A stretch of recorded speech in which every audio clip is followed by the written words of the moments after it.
रतन तिर्की जी और सभी गण्यमान्य अतिथिगण, अलग अलग चाय बागान के क्षेत्रों से आए हुए हमारे भाइयों और बहनों, एक विशेष मतलब के लिए आज हम यहां पे इकट्ठे हुए हैं। मौका है वीर बिरसा की जयंती मनाने का। हम उस जयंती के अवसर पर उनके इतिहास को, आदिवासियों के इतिहास को, झारखंड के इतिहास को याद करना चाहते हैं। चूंकि हमारा इतिहास ही हमारी प्रेरणा है। समाज जब भी प्रेरित होता है तो हम नई दिशा की ओर आगे बढ़ते हैं। आज समय है बिरसा मुंडा के संघर्ष के इतिहास से, आदिवासियों के संघर्ष के इतिहास से प्रेरणा लेने का कि हम कैसे अपने समाज के अस्तित्व की रक्षा करेंगे। और इसीलिए हम सारे लोग यहां पर इकट्ठे हुए हैं। इतिहास ही हमारी प्रेरणा है, इसीलिए कि जब तक हम अपने इतिहास को नहीं जानेंगे तब तक हम अपने भविष्य को गढ़ नहीं सकते। इतिहास ही हमें बताता है कि हम कौन हैं, हमारा समाज क्या है, हमारे समाज की विशेषता क्या है और हम भविष्य में कहां जाना चाहते हैं। आप सभी अपने आप को आदिवासी कहते हैं, हम सभी अपने आप को आदिवासी कहते हैं। तो पूरी दुनिया में आदिवासियों के पूरी दुनिया में आदिवासियों के इतिहास का विवरण बड़े ही महत्वपूर्ण तरीके से किया गया है। ये एक ऐसा समुदाय है जिसके अंदर में जो चीजें हैं वो पूरी दुनिया के किसी समुदाय के अंदर में नहीं मिलती। आप अपनी भाषा की बात करें, अपनी मातृभाषा की बात करें, परंपराओं को जीवित रखने के लिए अंडर आर्टिकल 13 प्रावधान किया गया है कि आदिवासियों के परंपराओं में जो चीज जिंदा है उसको संविधान मान्यता देता है और ये छूट देता है कि हमारा जो कुछ भी काम आगे बढ़ेगा वो अपनी परंपराओं के मुताबिक आगे बढ़ेगा। और संविधान में मान्यता देने का मतलब क्या है? संविधान के दायरे में जितनी भी संस्थाएं आती हैं, चाहे वो सरकार की संस्थाएं हो, चाहे वो कानूनी संस्थाएं हो, चाहे वो हाई कोर्ट हो, चाहे वो सुप्रीम कोर्ट हो, सारे संस्थाओं को उन परंपराओं का आदर करना होगा और उन परंपराओं में जो चीजें हैं उनको मान के आगे बढ़ना पड़ेगा। उसको इग्नोर करके हम आगे नहीं बढ़ सकते। ये देश के अंदर में वो व्यवस्था आगे नहीं बढ़ सकती है। इसीलिए भारत के संविधान में हमारी परंपराओं को, आदिवासी परंपराओं को मान्यता दी गई है। हमारी भाषाओं को अंडर आर्टिकल 342 मान्यताएं दी गई हैं कि अगर हम उरांव हैं, हमारी कुडुख भाषा है तो कुडुख भाषा से हमारी बच्चों की पढ़ाई होगी और हम अपने भाषा के माध्यम से अपने विचारों की अभिव्यक्ति कर सकते हैं। अगर हम मुंडा हैं तो मुंडारी भाषाओं को यह अधिकार मिलेगा कि हम अपने अभिव्यक्ति को अपनी भाषा, मातृभाषा के आधार पर हम कर सकते हैं। अगर हम संथाल हैं, खड़िया हैं और जो भी छोटी छोटी जातियां हैं, भाषा का अधिकार संविधान ने हमको दिया है। तो हम जो भी बातें करते हैं आदिवासियों को लेकर, उसका आधार है हमारा संविधान। और उन्हीं परंपराओं के अंदर हमारी जमीन है, हमारा वजूद है, हमारा अधिकार है, उन्हीं परंपराओं के अंदर जीवित है। आप लोगों को जानना चाहिए कि भारत के संविधान ने झारखंड के संदर्भ में छोटानागपुर टेनेंसी एक्ट, जो आदिवासियों की जमीन की सुरक्षा का अधिकार है, जो जमीन का अधिकार है, उसको संविधान के अंदर में मान्यता दिया है और उसको संविधान के बेसिक स्ट्रक्चर के रूप में डाला गया है। संविधान का मूलभूत तत्व है हमारा लैंड राइट। मूलभूत बेसिक स्ट्रक्चर का मतलब यह होता है कि उस कानून को सरकार की कोई भी संस्था अपनी मर्जी से बदल नहीं सकती है। राज्य सरकार भी अगर चाहे तो हमारे लैंड राइट को जो संविधान के अंदर दिया गया है उसको बदल नहीं सकती। पार्लियामेंट भी अगर चाहे तो उसके अंदर संशोधन नहीं ला सकती, क्योंकि वो संविधान का बेसिक स्ट्रक्चर है। और सुप्रीम कोर्ट ने यह दिया है कि the basic structure of the constitution cannot be changed.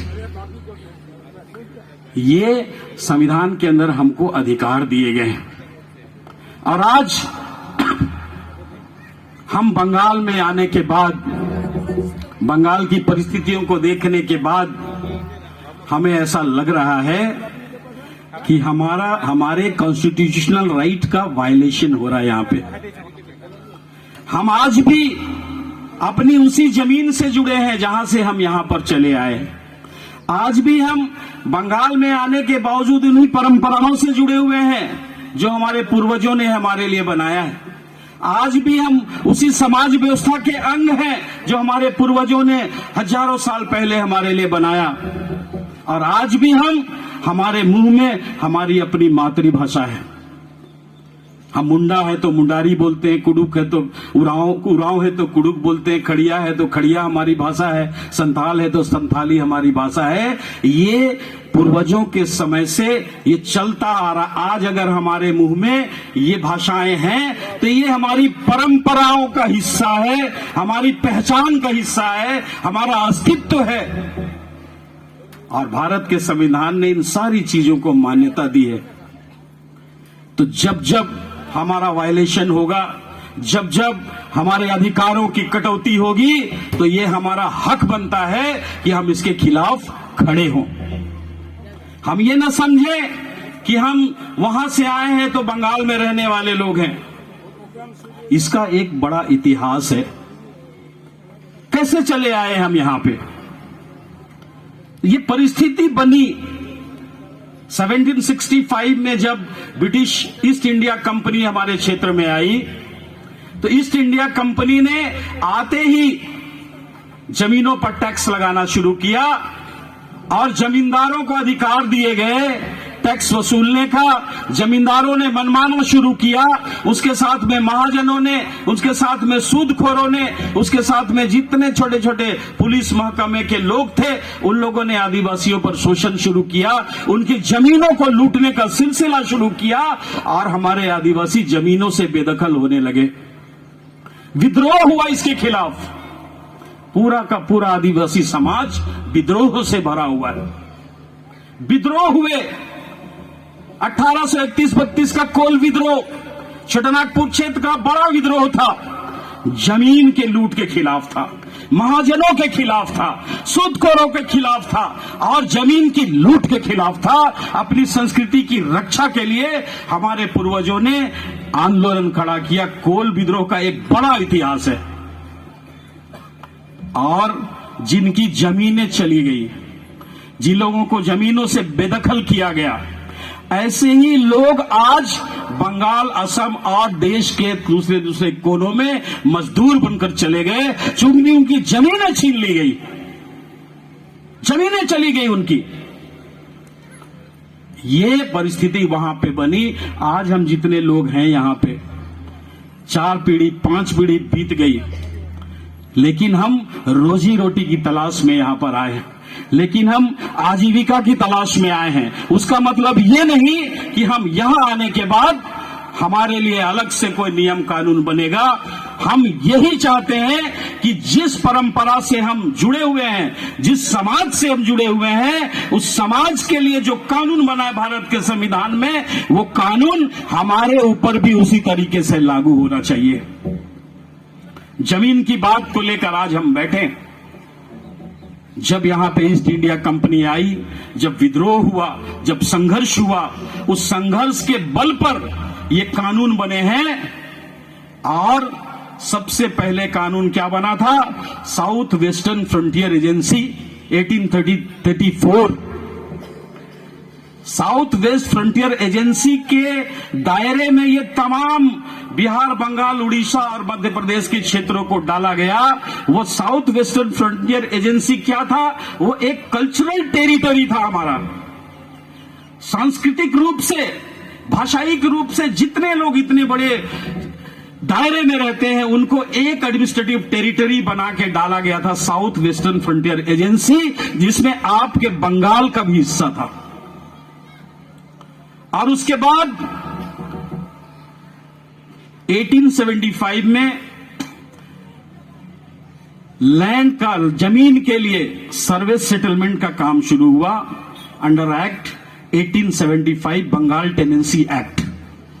और उसके तहत जितने भी लोग थे इस टेरिटरी के अंदर में, उनको लैंड राइट्स के लिए, उनके रिकॉर्ड ऑफ राइट्स के लिए, उनके जमीन पर अधिकार के लिए दस्तावेज बनाने का काम शुरू हुआ।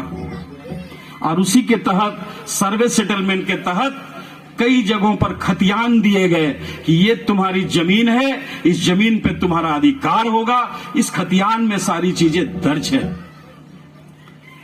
तो ऐसे ही कोई किसी जमीन का मालिक नहीं हो जाता, उसके लिए एक प्रक्रिया बनाई गई है टेनेंसी एक्ट के अंदर में।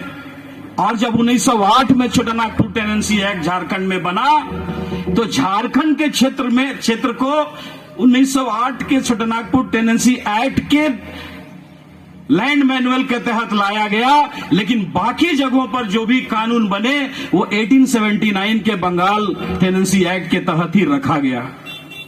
तो आज अगर हम बात करते हैं यहां पे जमीन के अधिकार की, तो बंगाल टेनेंसी एक्ट के दायरे में यहां पे रहने वाले जितने भी आदिवासी समुदाय हैं, उनको आना चाहिए। और हम ये देखना चाहते हैं कि यहां के लैंड सर्वे सेटलमेंट में किस तरीके से जमीन का बंटवारा किया गया। ऐसे ही कोई सरकार किसी जमीन को उठाकर किसी को दे नहीं सकती है। सरकार के पास दस्तावेज होगा किसी कानून के तहत कि ये जमीन किन के लिए छोड़ा गया है। सरकार के पास वो कागज होगा, और उसी कागज को खोज करके जमीन के असली मालिकों को जमीन देने की बात हम कह रहे हैं। यहां वही सवाल है कि जब यहां पे सर्वे सेटलमेंट हुआ जलपाईगुड़ी डिस्ट्रिक्ट का, और अलग अलग जिलों का सर्वे सेटलमेंट हुआ है, उस समय निश्चित तौर पर हमारे लोग यहां पर आ गए थे। 1834 में हमारे लोगों के पलायन का सिलसिला शुरू हो गया था कोल विद्रोह के बाद से, और कलकत्ता से पानी जहाज में हमारे छोटानागपुर क्षेत्र के लोगों को हजारों की संख्या में मॉरिशस और वेस्ट इंडीज ले जाया गया गन्ने की खेती के लिए। समुद्र के रास्ते मौसम बदला, परिस्थिति बदली, हजारों लोग मर गए पानी जहाज के अंदर में, जिनको समुद्र में फेंक दिया गया। ये इतिहास जिंदा है आज। और उसी के बाद जब मॉरिशस और वेस्ट इंडीज जाने का सिलसिला बंद हुआ, तो हजारों लोग, जब डुअर्स में 1854-1855 में चाय की पहली कंपनी आई, तो यहां पर छोटानागपुर के लोगों को मजदूर के रूप में लाया गया। इसका भी इतिहास है, और सरकार का सेंसस रिपोर्ट भी है। सरकार के तमाम दस्तावेज जीवित हैं कि हम कब यहां पे आए हैं और आने के बाद हमने क्या किया है।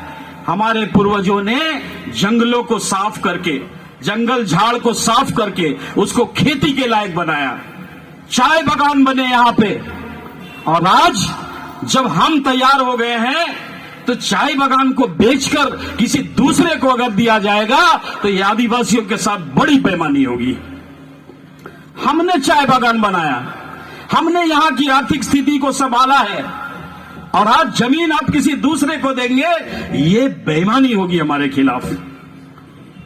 इसीलिए इस बात को समझकर कि वो जो जमीन पर अधिकार है, ये हमारा संवैधानिक अधिकार है, और ये मत समझेंगे कि अब हम कहां जाएंगे। परिस्थिति तो बन रही है, चाय बागान को उजाड़ के वहां पे मॉल बनाएंगे, सुपर कॉम्प्लेक्स बनाएंगे, बड़े बड़े बिजनेस एस्टैब्लिशमेंट बनाएंगे, कहां जाएंगे आप? बहुत सारे लोग निराश हो जाते हैं, हताश हो जाते हैं।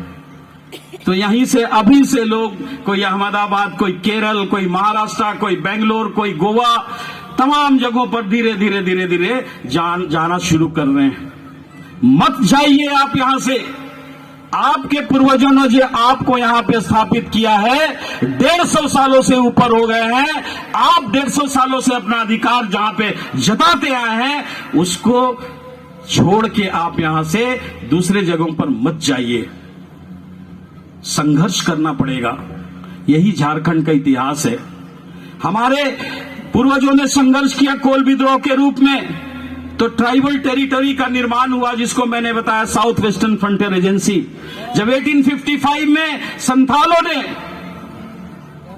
संथाल हुल का बिगुल फूका, तो वहां पे संथाल पगना टेनेंसी एक्ट बना उनके जमीन की रक्षा के लिए।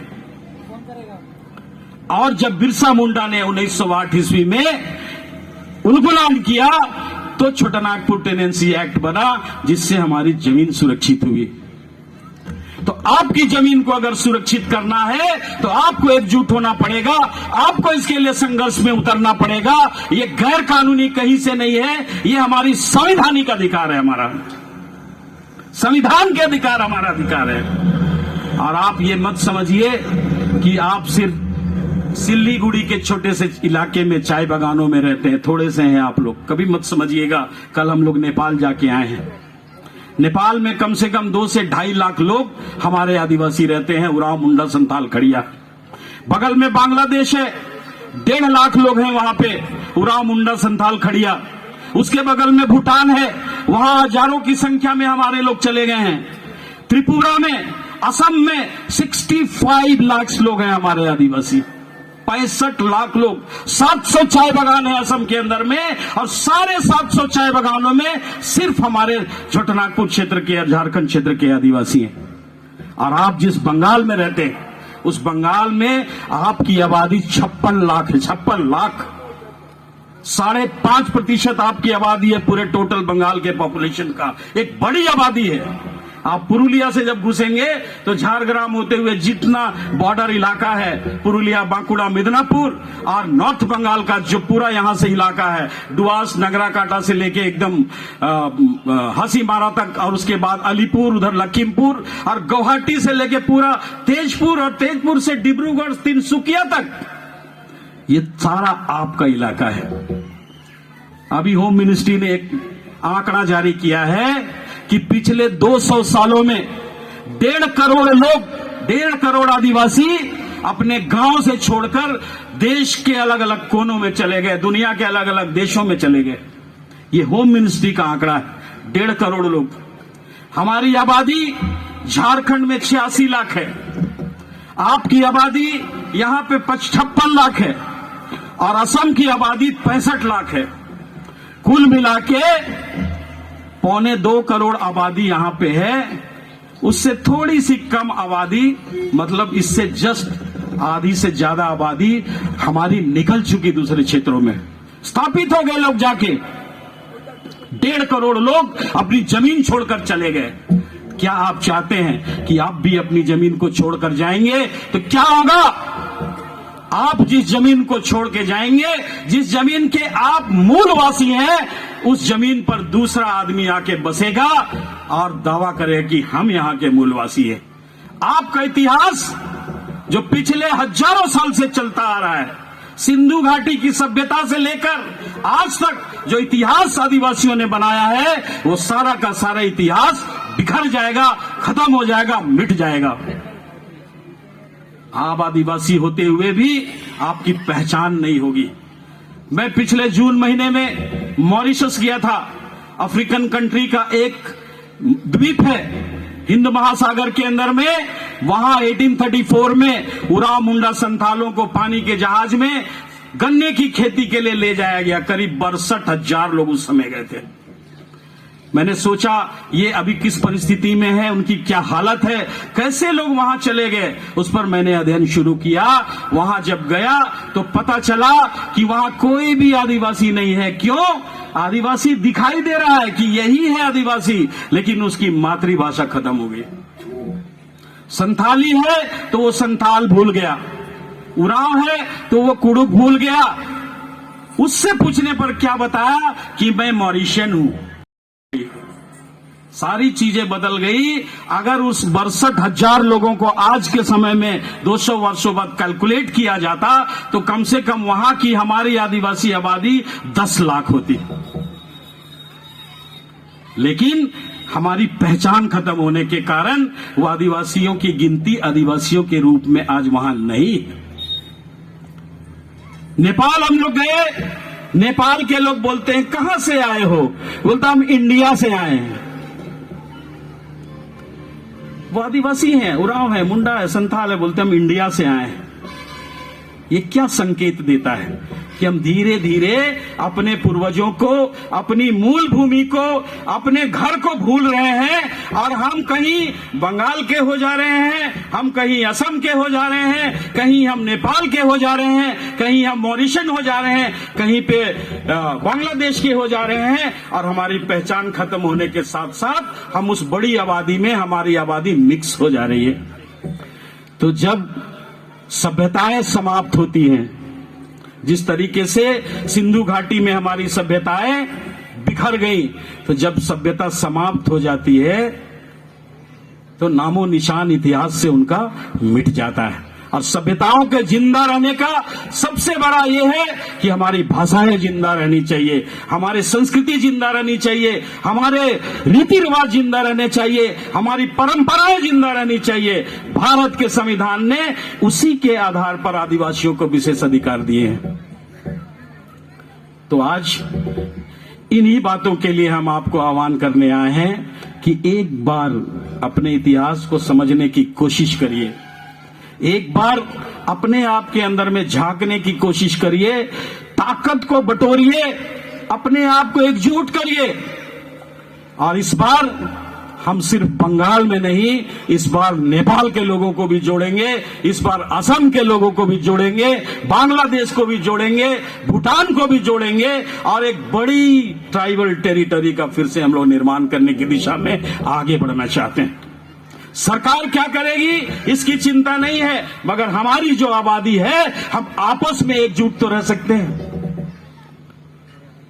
कल्चरल टेरिटरी के रूप में पूरे इतने बड़े क्षेत्र के जितने भी कुड़ुक समुदाय के लोग हों, एकजुट हो जाइए।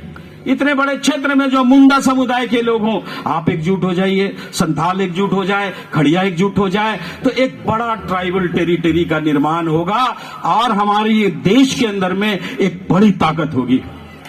हम तो सरकार को ये चुनौती देते हैं आज के दिन में कि जहां जहां भी आर्थिक क्रांति हुई है उसके बुनियाद में आदिवासी समाज रहा है। अगर आज मॉरिशस देश के, दुनिया के विकसित देशों में मॉरिशस द्वीप का नाम आता है तो उसकी बुनियाद में हमारे उरांव मुंडा खड़िया आदिवासी हैं। आज अगर बंगाल और असम चाय के क्षेत्र में अगर देश में अग्रणी है तो उसकी बुनियाद में हमारा आदिवासी उरांव मुंडा और संथाल है। तो हम आर्थिक क्रांति के बुनियाद हैं। हमारे हाथों में आर्थिक विकास का फॉर्मूला है। हम कंट्रोल करते हैं इकोनॉमी को, इसको अपनी ताकत समझिए। कंट्रोल करते हैं हम इकोनॉमी को। अगर हमारे साथ बेईमानी होगी तो देश की इकोनॉमी पर भी एक गहरा झटका लगेगा, ये आप मान के चलिए। इसीलिए आज इन तमाम चीजों को समझने की जरूरत है। यही बिरसा मुंडा के उलगुलान का असली संदेश आपको है कि बिरसा मुंडा ने अपनी उस कम उम्र में लड़ाई लड़ी तो आज हमारा अस्तित्व बचा हुआ है। आज सीएनटी एक्ट के माध्यम से संविधान के अंदर में हमारी गिनती है, हमारी जमीनों की सुरक्षा है। आप एकजुट होएंगे। समय बदल गया है, समय वैसा नहीं है। अब हम ग्लोबल परिवेश में जी रहे हैं, वैश्विक स्थिति में जी रहे हैं। अब वो तीर धनुष लड़ने की स्थिति नहीं है, ना ही हम डंडा लाठी से लड़ने की बात करते हैं, मगर कानूनी रूप से संविधान को सामने रखकर अपने अधिकार की हम बात करते हैं। जो अधिकार पूरे देश के लोगों को मिलेगा, हमारा अधिकार हमको भी मिलेगा। भारत के संविधान के अंदर में हमको अपना अधिकार चाहिए, यही हम बात करना चाहते हैं। और इसी के लिए आप सबों को एकजुट करने आए हैं। आप सारे लोग, बड़ी खुशी की बात है, इतनी बड़ी संख्या में आए हैं। पहला मौका मिला है, हम लोगों ने अलग राज्य की लड़ाई लड़ी है, छात्रों को गोलबंद किया है। अगर जरूरत पड़ेगी तो आपके बीच में भी हम आपके संगठन के लिए हम आएंगे, जाएंगे, आपसे बातें करेंगे। और हम लोग एक बड़ी ताकत, बड़े संगठन, और उसका नजरिया हमारा सिर्फ है कि हम संगठन ही नहीं, हम देश और राज्य के विकास के लिए अपनी भूमिका निभाएंगे। आज बंगाल जहां है, हमारी ताकत बढ़ेगी तो हम बंगाल को आर्थिक क्षेत्र में और आगे लेके जाएंगे। यही हम दावा करते हैं। आज देश के इकोनॉमी को हम बढ़ाने में अपनी मदद करेंगे, ये हम दावा करते हैं। मुख्यमंत्री जी से हम लोगों की बातचीत होते रहती है, बंगाल में, कोलकाता में बात होते रहती है। हम लोगों ने 5th शेड्यूल में शामिल करने का प्रस्ताव दिया है मुख्यमंत्री जी को कि इस पूरे ट्राइबल एरिया को 5th शेड्यूल में शामिल किया जाए, ताकि हमारे लिए संविधान के अंदर में विकास का रास्ता प्रशस्त होगा। तो आने वाले दिनों में जब आप आगे बढ़ेंगे, एकजुट होंगे, तो हम निश्चित तौर पर एक बड़ी ताकत बनके और देश के विकास में, राज्य के विकास में हम अपनी बड़ी भूमिका निभा सकेंगे। इन्हीं शब्दों के साथ में अपनी बातों को खत्म करते हुए आप सबों को जोरदार जोहार, नमस्कार।